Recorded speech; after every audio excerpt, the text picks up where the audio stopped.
Hi, in this video I will demonstrate how to set up a workflow in WriteBackExtreme that connects to Power Automate. When you are using a different platform, don't worry, the setup is very similar to other tools like Zapier or Salesforce Flow. In today's use case, we want to send an email to the manager when a record is created in WriteBackExtreme. But before we start implementing the workflows, let's take a look at how the procedure works. So we start in WriteBackExtreme Management Console to create a trigger for a schema. Then we can generate a payload, a sample payload, and that's basically the structure of the data that's sent to Power Automate.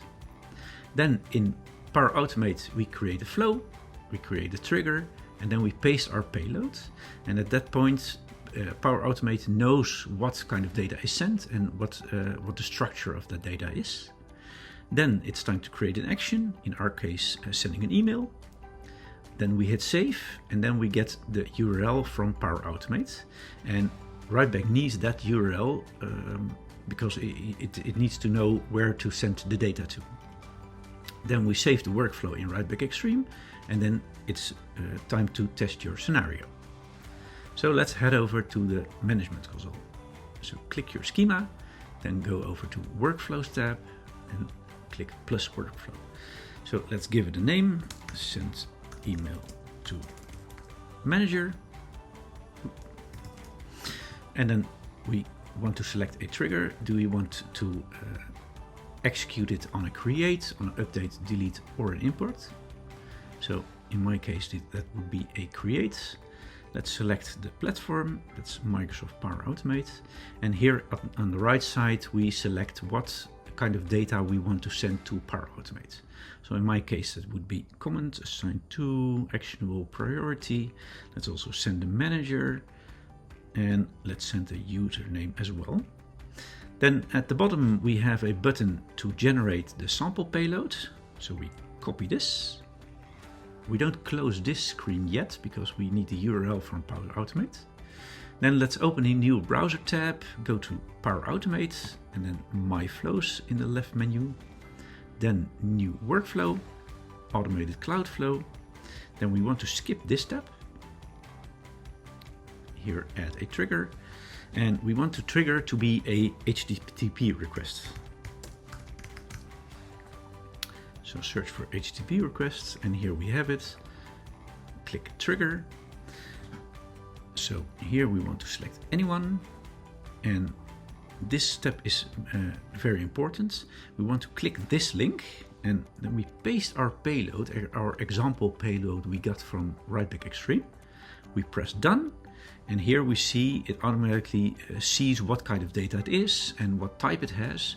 That in our case it's a string, but it can also be date fields or integers, or for example. Then our trigger is set. We want to create an action here, and the action would be to send an email. So we search for email.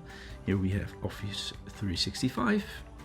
Let's set it to send an email. So here in the to field, we want to send it to the manager we select in the extension. So we switch to advanced mode, then we get a button here. And with this button, we see all the fields that can be sent by WriteBackExtreme. So here in this case, the manager would be the email address of the manager, and we can send it to him. Subject would be records created by WriteBackExtreme. And in the body, we can also use the same placeholders. So let's use them.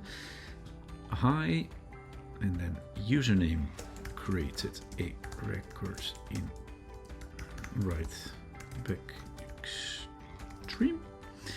And let's also paste some other fields like priority.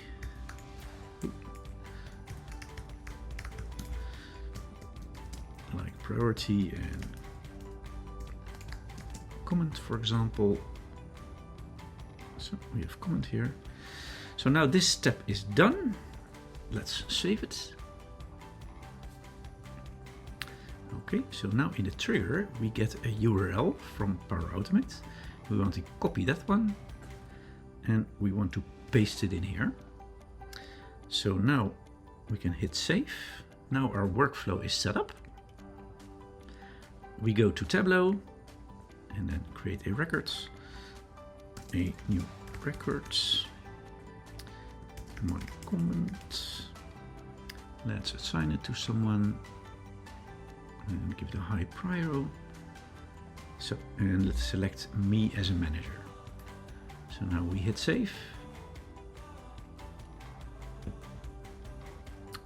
And you can also check in the management console when you don't receive an email or your workflow doesn't work. You can go to info and license, workflow logs, and here you can see what the system, what WriteBackExtreme sends to the other system. So here in my case, the data is sent to this URL and this data is sent. So now we go over to the mail. And yeah, there is the mail. So this was my basic sample use case.